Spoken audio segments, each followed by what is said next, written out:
This man is in the hospital today, accused of pointing a gun at officers. It happened earlier this morning.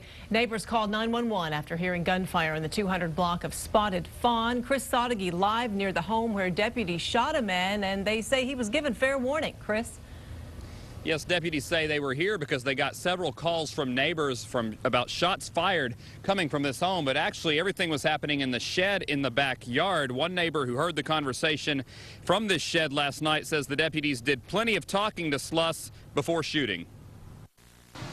He remembers hearing 2 gunshots, but Chas de Hoyos didn't believe anything was out of the ordinary until he started seeing it. I came outside to set out my trash, and I saw the, police line the streets and crouched behind their cars. He described it as something you usually see in a video game. Deputies surrounding the home across the street, and in particular the shed behind it.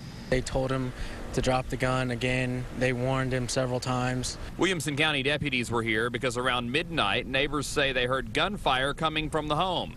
The man they were looking for was inside the shed, and Chas says he could hear the officers try to talk him out. Felt like a long time. Maybe it was 20, but it felt like a long time. But when the man did come out, deputies say he still had the gun and pointed it at them. Then there were more gunshots, this time from the guns of deputies. It sounded like at least 3 officers shot.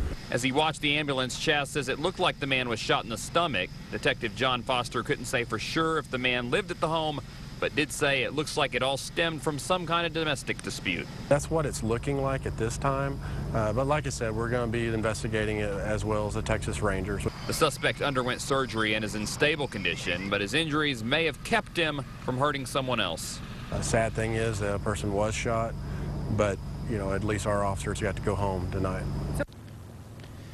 Now, Sluss has a listed address in Pflugerville, and he does have a prior record for burglarizing a building. We're still waiting to see what charges could be filed in regards to this incident. As for the 3 officers who fired at Sluss, 2 of them were Williamson deputies. 1 was a DPS trooper. Their names will be released tomorrow morning. We're live near Hutto. Chris Sottigi, KXAN, Austin News.